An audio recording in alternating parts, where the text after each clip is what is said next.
भाइयों को और बहुत बहुत धन्यवाद आप सबका। मेरे साथ आज प्रेस वार्ता में DDC member Sharda ji, DDC के मेंबर भाई धर्मेंद्र जी। आज आप सबको यहां बुलाने का मकसद एक है, डीडीसी के कुछ इश्यूज हमारे बीच में आए हैं जो हम लोग सरकार तक पहुंचाना चाहते हैं। आप सब जानते हैं कि 5 अगस्त 2019 को यहाँ पर जो यूटी में तब्दील हुई हमारी जम्मू कश्मीर रीऑर्गेनाइजेशन एक्ट के बाद कहीं ना कहीं जम्मू कश्मीर में जो पहला चुनाव हुआ वो डीडीसी का चुनाव हुआ। डीडीसी के चुनाव में मोदी जी का लक्ष्य था कि ग्रामीण क्षेत्र में भी लोगों तक हर सहूलियत पहुंचे, क्योंकि ऑलरेडी यहाँ पर जम्मू कश्मीर में पंचायती राज एक्ट तो 1989 वर्क कर रहा था, मगर उसके अकॉर्डिंग लोगों को उनके राइट्स नहीं मिल रहे थे, जो सुविधाएं लोगों को मिलनी चाहिए वो नहीं मिल रही थी। इस कारण से 17 अक्टूबर 2020 को केंद्र सरकार में उस अमेंडमेंट कुछ करके मुझे लगता है कि एक अच्छा जो यहाँ पर एक्ट बनाया वो लागू हो गया। डीडीसी के मेंबर बनने के बाद 280 के करीब हमारे मेंबर्स हैं 20 जिलों में, पूरे जम्मू कश्मीर को मिलाकर।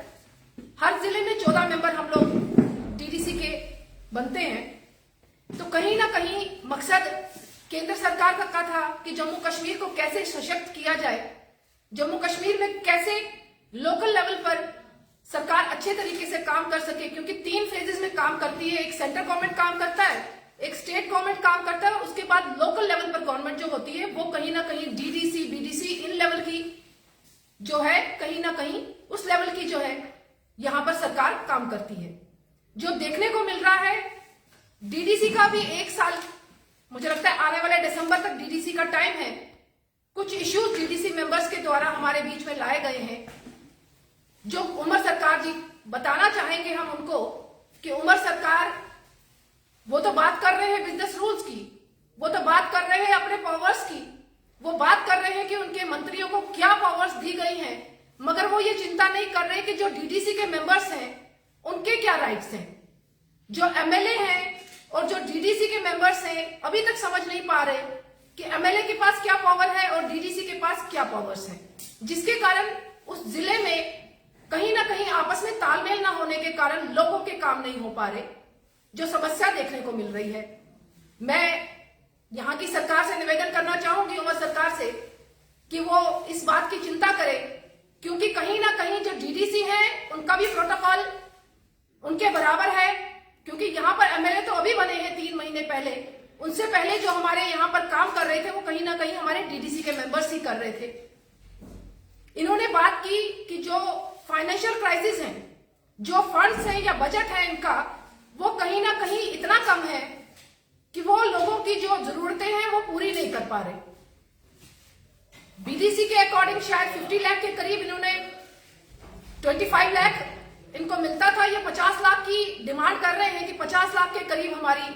जो है कहीं ना कहीं वो बजट होना चाहिए। और डीडीसी के मेंबर्स की डिमांड है वो 2 करोड़ के करीब उनको बजट मिलना चाहिए। क्यों आने वाले दिनों में बजट सेशन भी है, तो मुझे लगता है कि एक डिमांड जो इन्होंने रखी है वो लोगों की फैसिलिटीज के लिए रखी गई है। आप सब समझते हैं कि डीडीसी जो है वो ग्रामीण क्षेत्र को मजबूत करने के लिए है। मोदी जी का जो लक्ष्य है कि जो हमारी पंक्ति है, पंक्ति में आखिरी व्यक्ति को हर सुविधा मिले, उस सुविधा को पहुंचाने के लिए जब तक फाइनेंशियल हमारे पास सपोर्ट नहीं होगा, मुझे लगता है हम उनको सुविधा नहीं पहुंचा सकते। हमारी भारत में ही महाराष्ट्र में ऐसे प्रावधान है कि वहां पर जो मेंबर्स हैं उनके पास फाइनेंशियल क्राइसिस की कोई कमी नहीं है। मुझे लगता है कि वहां पर उनका फाइनेंस इतना स्ट्रांग है कि वो अपने लेवल पर ग्रामीण क्षेत्रों को स्ट्रांग कर पा रहे हैं। इसी तरीके से मुझे लगता है यहाँ की सरकार को भी ऐसा कोई प्रावधान बनाना चाहिए कि जम्मू कश्मीर में जो ये दिक्कत आ रही है, सरकार बनने के बाद 3 महीने हो गए हैं और डीडीसी मेंबर लगातार गुहार लगा रहे हैं, चाहे एसडी सरकार से चाहे मुख्यमंत्री जी से, कि बता दीजिए कि एमएलए के पास क्या पावर है, क्या एमएलए भी गली नाली का उद्घाटन करने के लिए जाएगा या डीडीसी के पास कुछ ऐसा कुछ अलग दे रहे हैं ताकि आपस में ये तालमेल बनाकर लोगों के काम कर सके। मुझे लगता है कि जो यहाँ की सरकार है वो इसकी चिंता जरूर करेगी और आपके माध्यम से मैं यही बताना चाहूंगी उनको कि बीजेपी की ये डिमांड है कि डीडीसी तो मोदी जी ने यहां पर तैयार कर दिए, जो आप लोग अपनी सरकारों में नहीं कर पाए, जो इतने सालों में कभी नहीं बने। तो मगर मोदी जी की ये जो इच्छा थी कि ग्रामीण क्षेत्र स्ट्रांग हो, उमर सरकार भी इसका ध्यान करे ताकि डीडीसी के मेंबर्स को उनके पावर्स का पता लग पाए। धन्यवाद।